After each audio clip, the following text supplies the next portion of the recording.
Le Football Club Saint-Éloi-le-Popo a régalé ses supporters pour une première victoire en phase retour du tour classique de la Ligue nationale de football Ligue 1 dans un match où Chinkonko a souffert. Du foot offensif, du foot d'équipe et des recrues pleines de promesses, la deuxième manche est parfaitement lancée.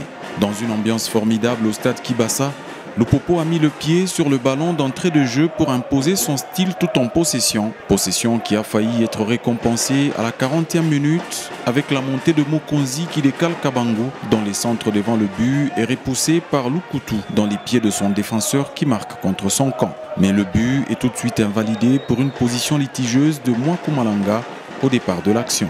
Les Cheminots insistent et Orso Mwaku est une nouvelle fois trouvé dans la surface, mais l'avant-centre des Cheminots loupe le cadre. Ni vainqueur ni vaincu à la pause entre Cheminots et Corbeau de Kananga.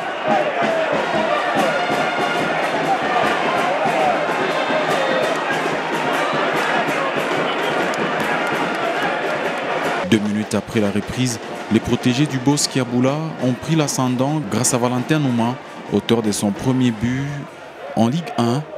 Le Burkinabé place un coup de casque pour catapulter le cuir au fond des filets sur un corner de Patou Kabango Molota. Tout feu, tout flamme.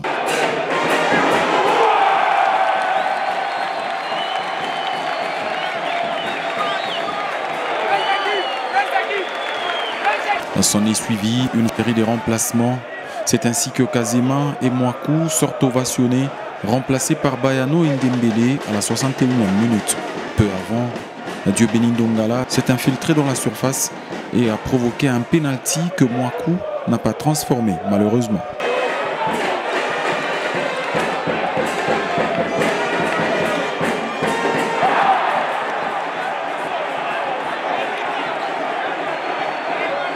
Chinkonko est loin d'abdiquer et s'est créé quelques situations, mais à la 76e minute, Junior Bayano, pour sa première cette saison, s'essaye sur coup franc.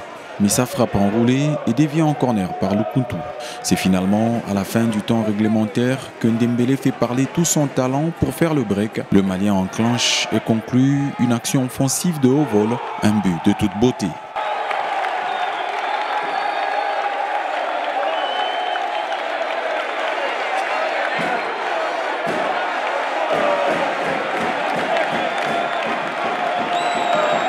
Avec ce succès, 2-0, les Cheminots prennent provisoirement la tête du classement avec 25 points avant d'être reçus le dimanche prochain à Kolwezi par les Bénis de Blessing.